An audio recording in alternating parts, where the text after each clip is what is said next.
Assalamualaikum warahmatullahi wabarakatuh.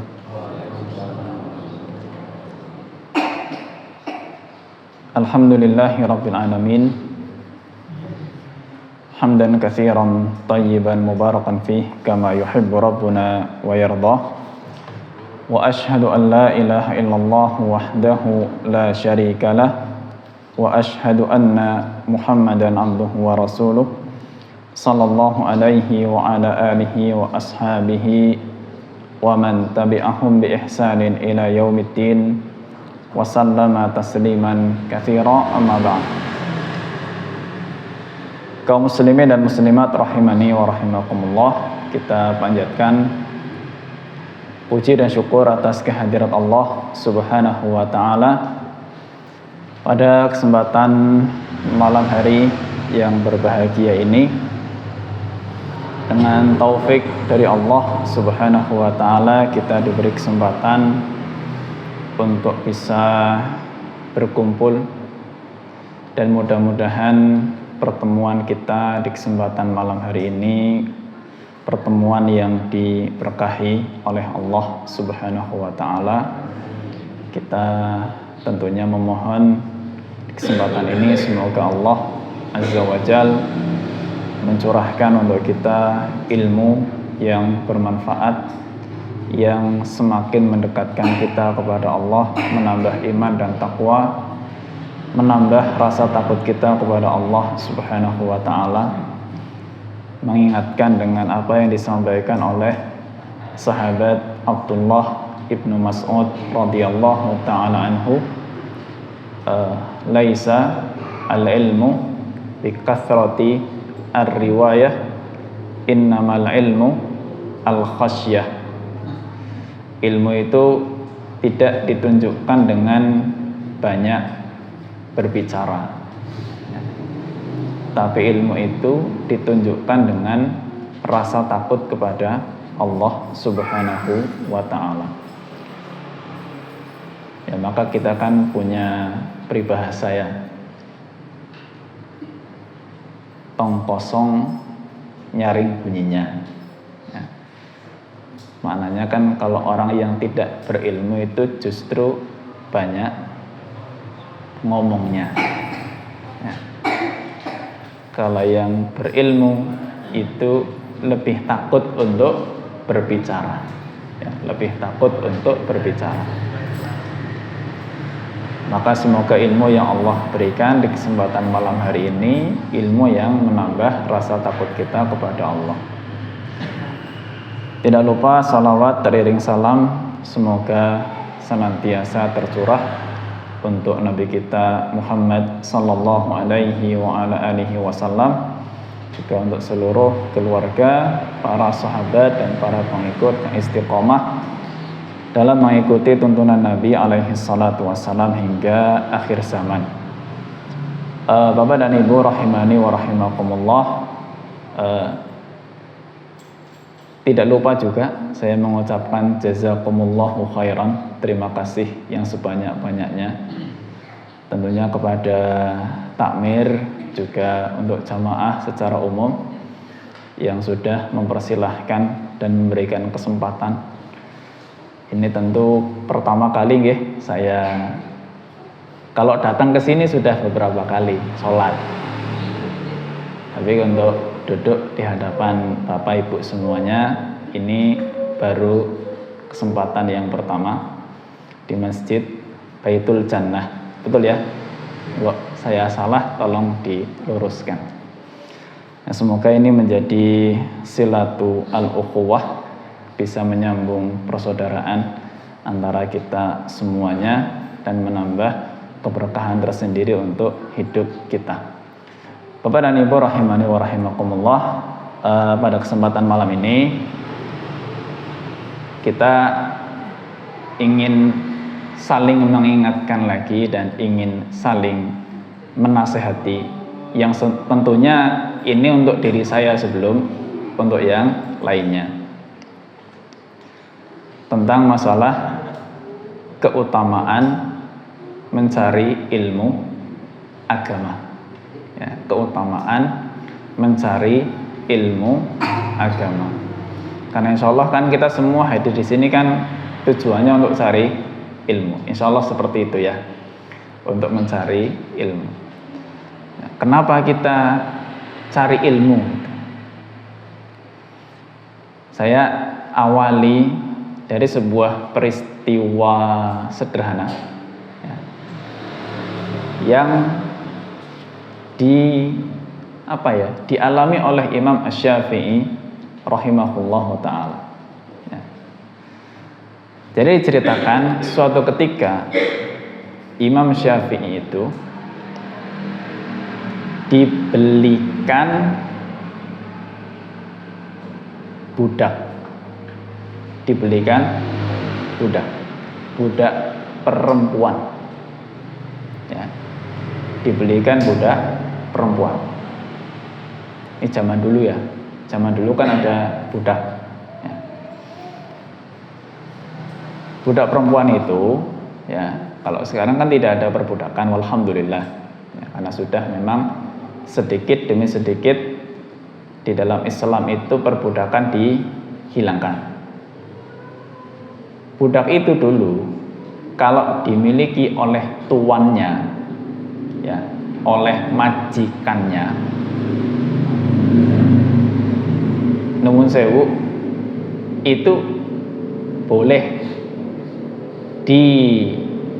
digauli seperti antara suami dan istri ya, itu budak ya. Tentu beda ya, budak sama pembantu beda ya.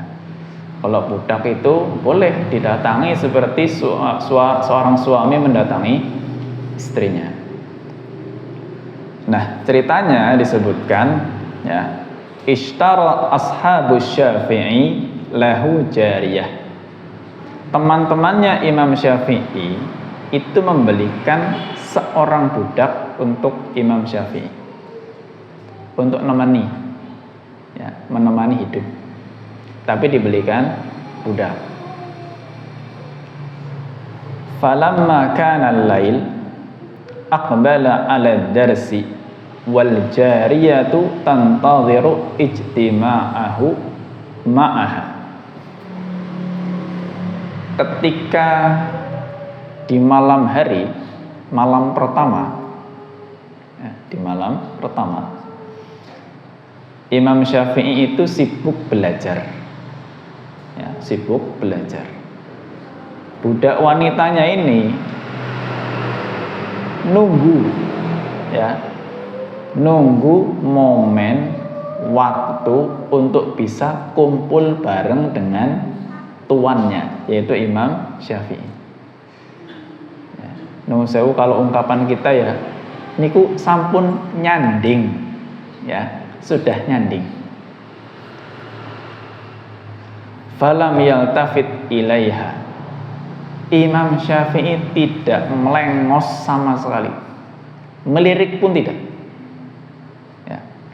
Ini sudah satu atap dengan perempuan ya, dan halal ya, tapi sibuk belajar sampai melihat pun tidak ya, fokus ya.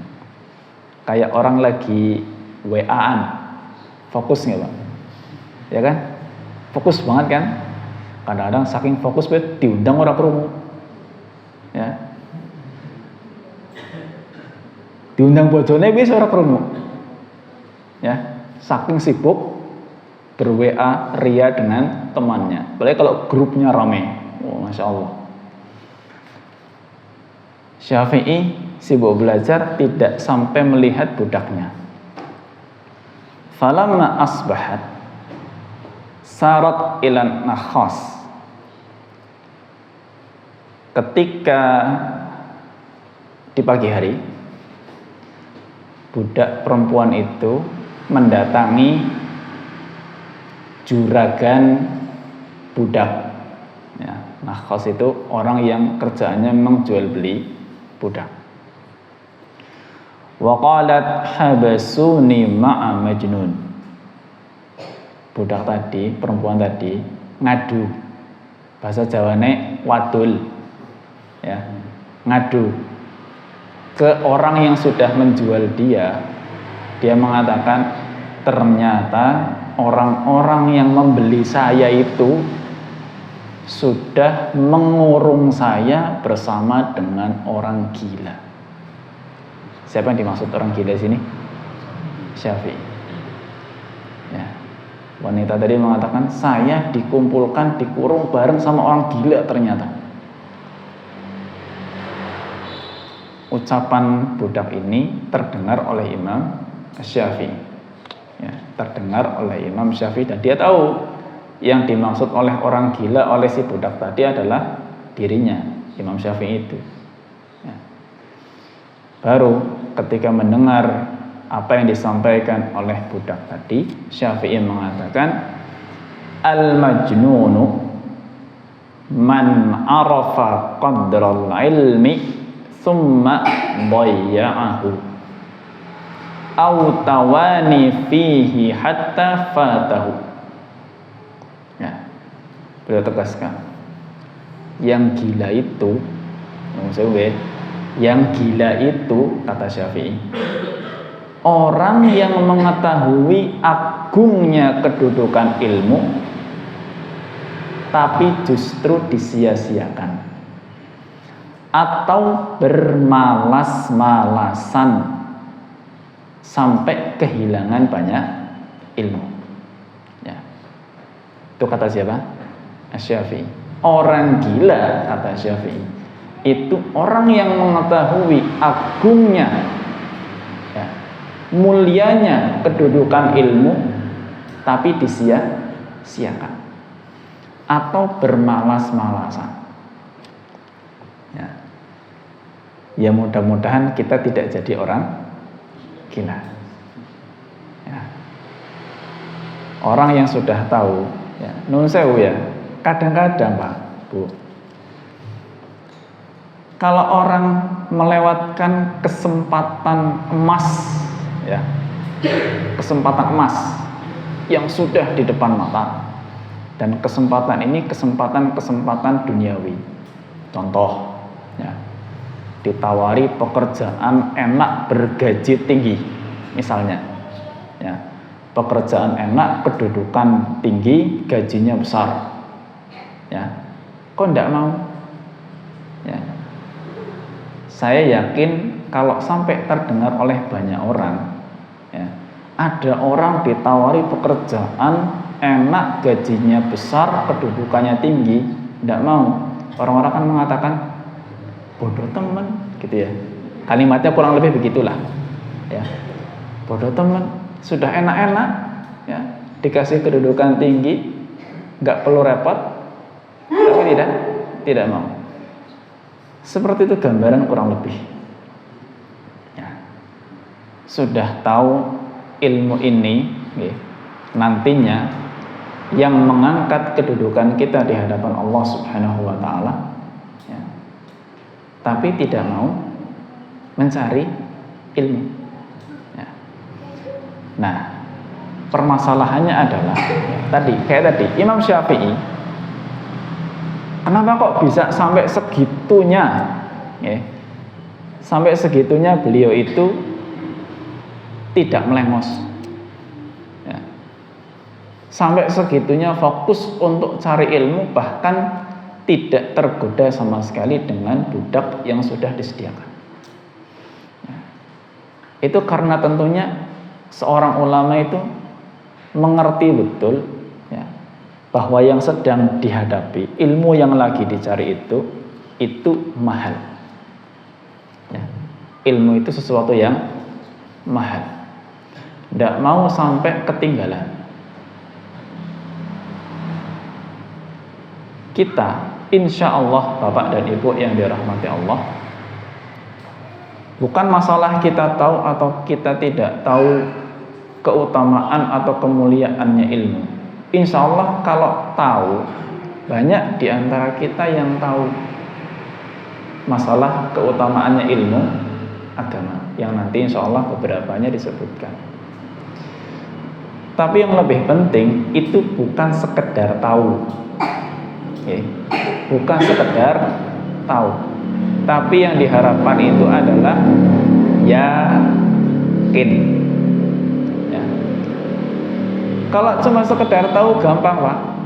Ya, mendengar sekali dua kali hadis atau ayat tentang keutamaan ilmu, bahkan nanti di antara ayat yang akan kita dengar bersama itu ayat yang mungkin bagi sebagian telinga kita itu sering. Hanya seberapa yakin ketika kita mendengar ayat tersebut. Coba, salah satu ayat yang sering kali diulang-ulang oleh para ulama, juga oleh para ustadz ketika memotivasi untuk cari ilmu, itu di surat Al-Mujadalah atau Mujadilah ayat yang ke-11 ya, ayat yang ke-11 ini sudah sering sekali ya diperdengarkan dalam banyak majelis taklim. Firman Allah Subhanahu wa taala, yarfa'illahu alladhina amanu minkum walladhina utul ilma darajat. Yarfa'illahu alladhina amanu minkum walladhina utul ilma darajat. Allah Subhanahu wa taala itu mengangkat orang-orang yang beriman dan berilmu, beriman dan berilmu. Darajat, beberapa derajat lebih tinggi. Diangkat derajatnya oleh Allah Subhanahu wa taala.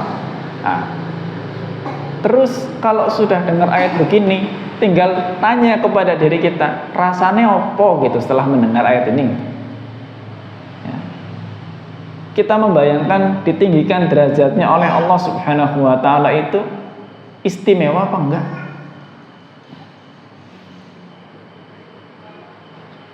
Itu. Ya. Kalau kita bandingkan, ya, ya. Andai kata ada orang kerja, ya, ada orang kerja. Terus bosnya atau atasannya ngiming-ngimingi, ya. Siapapun yang rajin untuk hadir di pengajian di kantor ya. Misalkan ada sebagian kantor suka mengadakan pengajian. Siapapun yang hadir atau rajin hadir di pengajian kantor, di absen, maka dia cepat naik pangkat. Kinten-kinten niku dados sregep pengawasan apa mboten? Sregep banget. Ya. Saya saja ya, kalau seandainya ngisi, nggak usah diiming-imingi lah Pak, nggak usah diiming-imingi ya.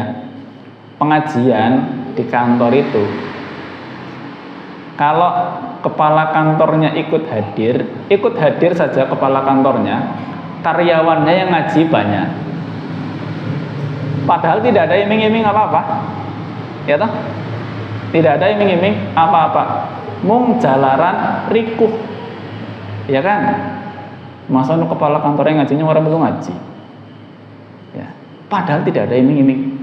Apalagi kalau sampai diiming-iming sama kepala kantornya, yang kelihatan sering datang di pengajian kantor, saya percepat kenaikan pangkatnya. Sinten sing mboten purun? Siapa yang tidak mau begitu?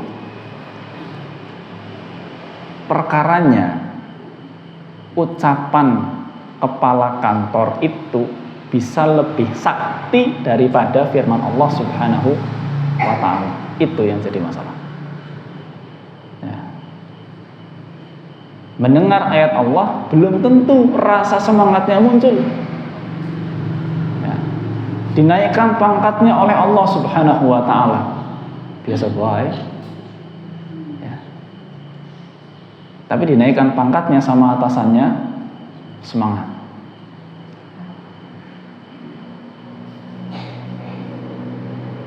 Tinggal kita sebetulnya pondasinya itu ya.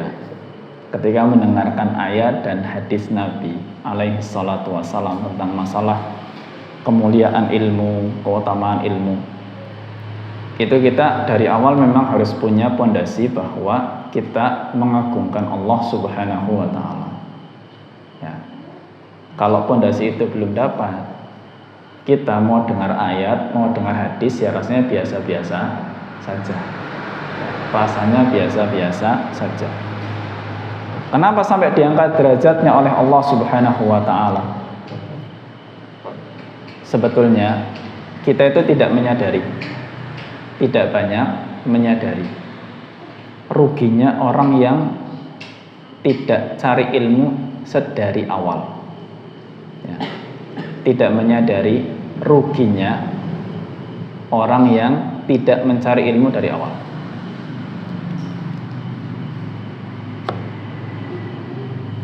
Saya gambarkan fenomena sederhana saja.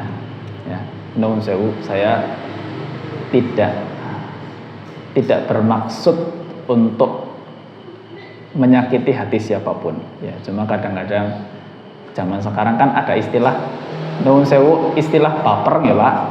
Niki ngertos mboten istilah baper Pak? Terbawa perasaan.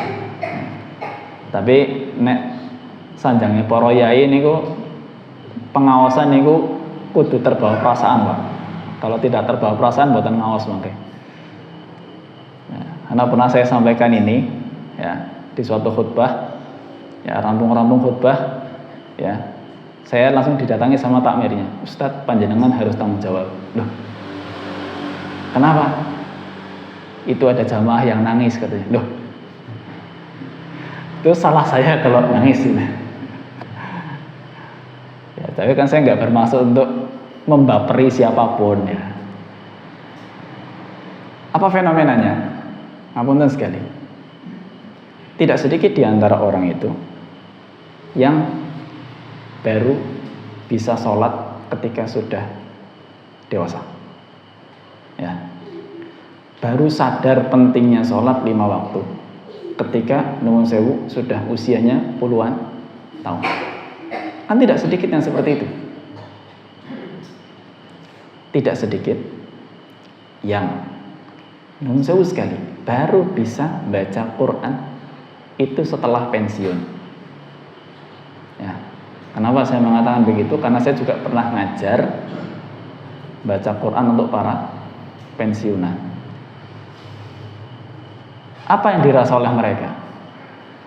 Ada seorang nenek, ya, nenek ngelihat cucunya pinter baca Quran. Terus datang ke rumah cerita karena cucunya sekolah di SD yang mengajarkan banyak ilmu agama ya. Terus pintar baca Quran, maka mbahnya ini cerita, saya itu kalau melihat cucu saya ya, melihat cucu saya pintar baca Quran kok rasanya kepengen bisa baca Quran. Tapi ya kalau mungkin hitungan umur telat, hitungan umur ya, tapi kan insya Allah kita sudah paham bersama tidak ada istilah terlambat untuk belajar ya. Dan belajar akhirnya alhamdulillah ya, meskipun nggih nuwun sewu niku yuswane sampun 60 langkung. Nah, niku kadang-kadang ngajarine butuh kesabaran ekstra. Nah, kesabaran ekstra. Niku saged mangke ikrone mboten khatam-khatam. Ya. Nah, orang yang tidak menyadari ternyata dari dulu saya rugi tidak pernah belajar. Yang bisa baca Quran, ya. Bisa baca Quran itu jelas yang pinter Quran kan pasti akan dimuliakan oleh Allah Subhanahu wa taala. Innallaha yarfa'u bihadzal kitabi aqwaman wa yadha'u bihi akharin. Kata Nabi sallallahu alaihi wasallam, Allah itu mengangkat derajat orang-orang dengan kitab ini, dengan Al-Qur'an. Dan Allah juga merendahkan derajat orang-orang karena kitab Al-Quran. Ya, orang yang punya perhatian untuk belajar Quran, mendalami, bahkan menghafalkan, mempelajari tafsirnya, mengamalkan, pasti dimuliakan oleh Allah Subhanahu wa Ta'ala. Yang masa bodoh, ya senajan mungkin pangkatnya tinggi, ya dia tidak akan dinaikkan derajatnya oleh Allah Subhanahu wa Ta'ala.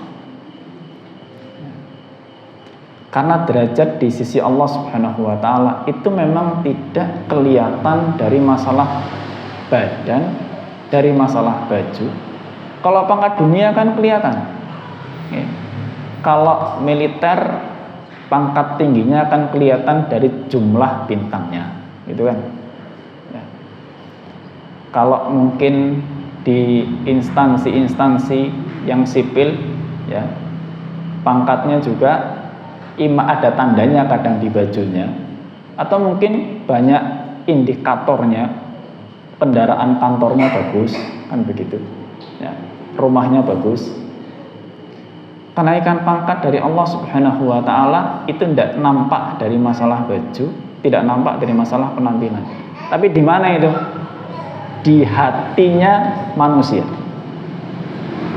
Allah jadikan dalam hati banyak orang itu memuliakan orang yang berilmu, meskipun bajunya itu robek-robek. Apa ulama zaman dulu bajunya bagus-bagus? Enggak, tidak. Ya, bahkan ada ulama yang pekerjaannya sampai numpang nun sewu. Imam Sufyan Ats-Tsauri itu pernah kerja sama orang, jadi tukang kebun, ya, kerja sama orang jadi tukang kebun, padahal ulama. Majikannya nggak ngerti kalau ternyata ini ulama, nggak ngerti, ya. Tapi pernah dengar ada seorang ulama namanya Sufyan Ats-Tsauri, ya, cuma nggak ngerti kalau ternyata yang kerja sama dia itulah Sufyan Ats-Tsauri. Dan dia nggak malu, tapi kan namanya nggak hilang. Ya, meskipun majikan yang nggak ngerti ini Sufyan Ats-Tsauri, nama Sufyan Ats-Tsauri nggak hilang. Ketahuannya kapan? Ketahuannya ketika majikannya ini tanya, karena kebunnya kebun kurma, ya, ditanya, gimana hasil kurmanya, enak apa tidak? Ya, dia jawab, saya tidak tahu. Ya, saya tidak tahu kurmanya enak apa tidak. Terus majikannya nanya lagi, memangnya tidak dicicipi? Ya, memangnya nggak ada yang dicicipi? Ya. Maka dia katakan, tidak, saya tidak nyicipi satu kurma pun, satu butir pun kurma saya nggak nyicipi, karena saya belum minta izin sama panjenengan. Majikannya ini mendengar ucapan begitu, ya nun sewu, antara percaya dan tidak, ya. Ibarat kalau saya ungkapkan gini, gaya kayak lho jenengan Sufyan Ats-Tsauri sing dikenal jujur, karena dia tidak tahu, ya. Kalau Sufyan Ats-Tsauri begitu pantas, ya, paling yang begitu ya cuma Sufyan Ats-Tsauri aja. Apalagi zaman sekarang lah, jangankan kebun korma, ya, duit saja diambil, apalagi jaga kebun korma. Tidak cuma satu butir yang dicicipi, sepohon, ya. Maka ketika tuannya tadi mengatakan paling yang begitu cuma Sufyan Ats-Tsauri, nggak mungkin kamu seperti itu, ya. Dia mengatakan, saya Sufyan bin Sa'id Ats-Tsauri, ya. Kerjanya jadi tukang kebun, ikut orang lagi, ya. Tapi itu kan tidak mengurangi kemuliaan di hadapan Allah, bahkan di hadapan manusia. Dan setelah itu toh yang tadinya jadi majikannya malah jadi murid lah, ibaratnya seperti itu. Jadi nggak kelihatan memang kenaikan derajat dan pangkat di sisi Allah Subhanahu wa taala dari masalah pakaian, penampilan enggak. Ya. Tapi itu nanti dimasukkan ke dalam hati manusia. Kalau Allah memuliakan hambanya, pasti Allah masukkan ke dalam hati manusia untuk memuliakan orang tersebut. Allah masukkan ke dalam hati manusia untuk memuliakan orang tersebut. Itu istimewanya orang yang cari ilmu. Ya. Tadi saya sebut masalah Quran dan masalah sholat. Ya, coba sholat saja. Setiap hari kan kita sholat. Kalau kita ditanya, sekarang ditanya, jenengan sholatnya khusyuk no mboten? Jawabannya nopo kira-kira? Nah, Arab menjawab khusyuk mbok ora jujur. Arab menjawab ora khusyuk anu mbok kewenangan. Kenapa? Saya juga tidak berani mengklaim kalau saya sholatnya khusyuk, ya. Tapi kan pertanyaannya, kenapa? Apa sih yang menjadikan kita tidak bisa khusyuk? Boten mudeng nopo sing diwaos. Tidak paham apa yang dibaca ketika sedang sholat. Ya. Makanya orang sholat bisa bentuk sholatnya sama-sama 2 rakaat sunnah, ya. Yang satu nilainya tinggi, yang satu nilainya rendah. Tidak kelihatan memang sama-sama sholat wujudnya sama, durasinya sama, ya. Tapi kenapa yang satu tinggi? Karena khusyuknya itu tinggi. Yang satu nilainya rendah, kenapa? Karena khusyuknya juga rendah. Terus untuk khusyuk gimana? Kuncinya, ya ngerti apa yang dibaca. Gimana untuk ngerti? Belajar. Untuk ngerti artinya Al-Fatihah, bagaimana? Ya belajar. Ya. Setelah itu baca suratan. Ya. Suratannya macam-macam. Ya. Kalau yang dibaca macam-macam juga hafalannya macam-macam, yang dipahami juga harus macam-macam. Ya. Makanya kalau yang ngerti apa yang dibaca, meskipun dia jadi makmum, ya, meskipun jadi makmum, ya, itu akan mengikuti alur isi surat yang dibaca oleh imamnya. Ngerti soalnya, oh, ceritanya begini, ceritanya begini.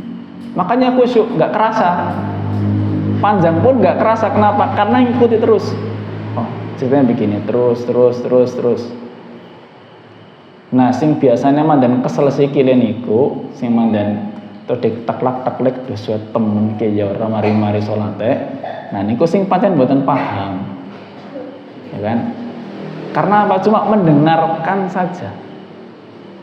Tapi tidak ngerti arti yang dibaca. Bagaimana biar ngerti? Kan harus belajar. Ya.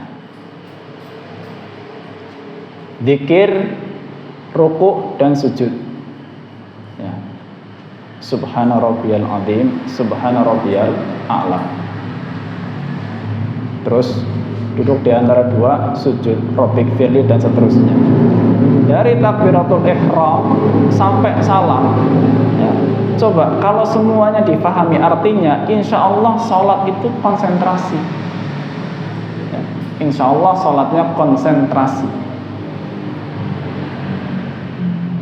Dan termasuk yang menambah konsentrasi sholat itu ketika kita sholatnya dalam tanda kutip bervariasi. Ya, bervariasi itu bukan artinya banyak hiasannya, bukan, tapi gonta-ganti. Ya kan, kita habis Al-Fatihah kan suratannya gonta-ganti kan. Napa bolak-balik kul kan tidak. Tidak qul a'udzu birabbin nas, qul a'udzu birabbil falaq, qul a'udzu birabbil qul huwallahu ahad. Ya kalau tidak gonta-ganti itu tidak nambah konsentrasi. Karena apa? Lidah itu bisa jalan sendiri, Pak. Ya. Lidah bisa jalan sendiri tanpa harus direnungi. Tapi kalau gonta-ganti suratnya itu kan nambah konsentrasi. Lah buat nambah surat kan butuh hafalan. Untuk ngapalkan suratan harus belajar. Ya, makanya tadi ketika saya sampaikan di sebuah khutbah itu sampai saya suruh tanggung jawab tadi, ya, saya kan sampaikan begini. Mungkin ada di antara kita yang sholatnya sudah tua, bahkan belajar sholatnya sudah tua. Nah itu ada yang rasa begitu, ya, ada yang rasa begitu, ya. Terus mewek di depan saya, ya, saya ya nyuwun pangapunten, nggak maksud saya untuk menyinggung siapapun, tapi itu saya sampaikan dalam rangka supaya hal seperti itu tidak terulang kepada anaknya. Cukup orang tuanya seperti itu. Ya. Kalau sudah merasakan iya saya telat ya sudah, anaknya jangan suruh telat.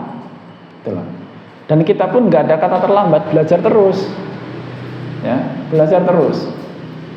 Ya. Itulah silsilahnya, urutannya kenapa kita itu derajatnya ditinggikan oleh Allah Subhanahu wa taala. Karena dengan kita berilmu, otomatis kualitas ibadahnya semakin tinggi.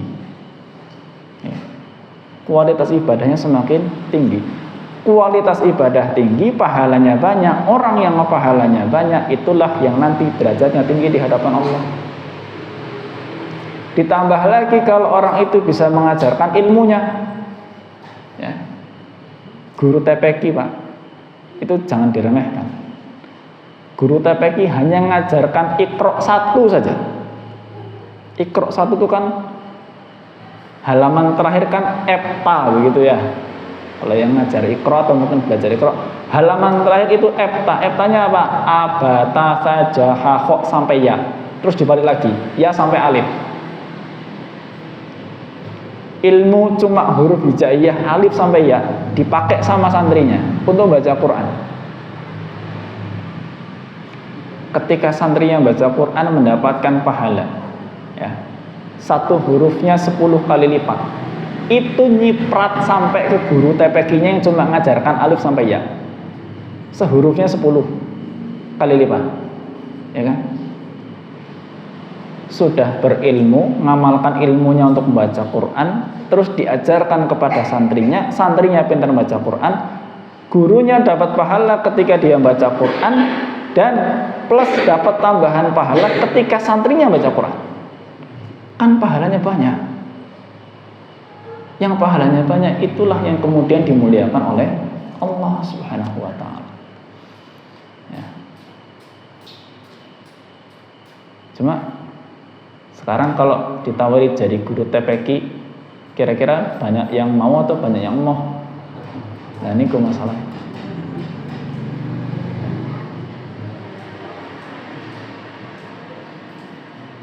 Jadi sedikit apapun ilmu, ya, itu tidak diremehkan. Nantinya akan ada kemuliaan dari Allah Subhanahu wa taala. Selain keistimewaan untuk orang yang cari ilmu, ya, itu sebetulnya kan banyak. Di antaranya disebutkan oleh Nabi alaihi salatu wasallam adalah orang itu nantinya dimudahkan oleh Allah Subhanahu wa taala untuk masuk surga, ya. Hadisnya pun insya Allah sebagian kita sering dengar. Sabda Nabi sallallahu alaihi wasallam dalam hadis riwayat Imam Muslim, man salaka tariqan yaltamisu fihi ilman sahalallahu lahu bihi tariqan ilal jannah.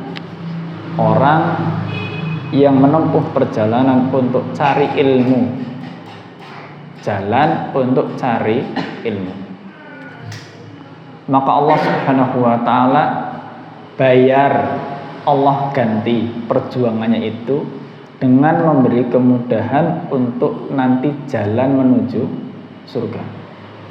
Nah, itu juga ada silsilahnya Pak, mesti akan seperti itu, ya. Karena sudah cari ilmu berat, ya, itu jalannya saja itu sudah pahala. Jalannya sudah pahala.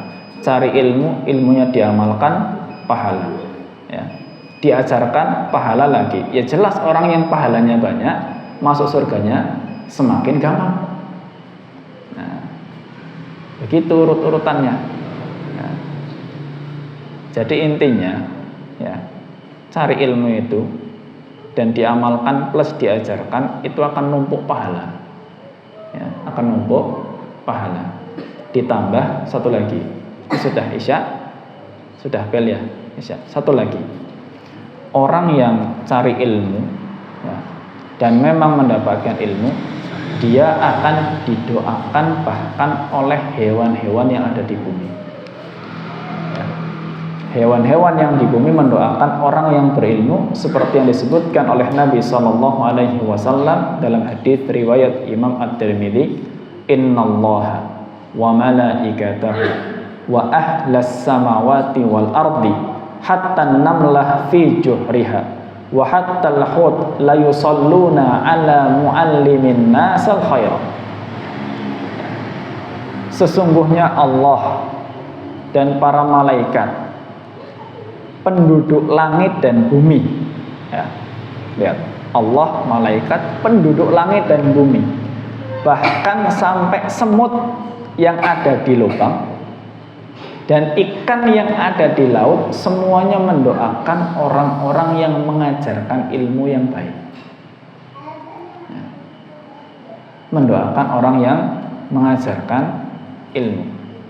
Yang mengajarkan ilmu pasti sebelumnya sudah cari ilmu dulu. Kenapa mereka mendoakan orang yang berilmu? Apa urusannya kita dengan hewan? Ya, karena hewan-hewan itu berterima kasih. Dengan kita berilmu, kita jadi punya adab dengan hewan. Orang yang tidak berilmu itu nggak beradab bahkan dengan hewan. Ya, coba lihat kurban kemarin. Nah itu ya, kurban kemarin yang ngasah peso depan sapinya, beradab atau tidak itu? Tidak beradab. Malah nyembelih bolone depan sapinya. Itu kan nggak ngerti adab. Tapi kalau berilmu kan ngumpet, ngasah pesonya ngumpet, nyembelihnya juga diumpetin. Ya. Maka hewan-hewan semuanya berterima kasih dengan cara apa? Mendoakan. Ya. Itu urutannya. Ya. Kenapa mereka ikut mendoakan orang yang berilmu dan mengajarkan ilmu. Jadi ya kita dengan yang Allah Subhanahu wa taala mudahkan, punya waktu, punya usia, punya kesempatan dan ada sarananya, ya monggo digunakan semua nikmat yang Allah berikan ini untuk semaksimal mungkin mencari ilmu. Mudah-mudahan kita nantinya mudah ketika menjawab pertanyaan dari Allah Subhanahu wa taala. Kenapa? Karena semua nikmat yang Allah berikan itu pasti akan ditanya. Summa latus'alunna yauma idzin anin na'im. Kalian semuanya pasti akan ditanya pada hari kiamat itu tentang semua nikmat. Dan di antara nikmat yang Allah berikan itu adalah sarana untuk cari ilmu pada hari ini itu banyak sekali. Ya, panjenengan tidak perlu jalan jauh, ada pengajian di masjid, itu nikmat dari Allah. Bisa saja itu ditanyakan oleh Allah Azza wa Jalla, kenapa nggak dipakai sarananya? Ya, kenapa tidak dipakai sarananya untuk mencari ilmu? Ya, ini sedikit yang bisa kita bahas bersama. Mudah-mudahan Allah berkahi. Kiranya mungkin demikian yang bisa disampaikan. Banyak kurangan saya mohon maaf yang sebesar-besarnya dan terima kasih atas perhatiannya. Wassallallahu ala nabiyyina Muhammad wa ala alihi wa sahbihi wa baraka wa sallam. Wa akhiru da'wana alhamdulillahi rabbil alamin. Subhanakallahumma bihamdika asyhadu an la ilaha illa anta astaghfiruka wa atubu ilaik. Assalamualaikum warahmatullahi wabarakatuh.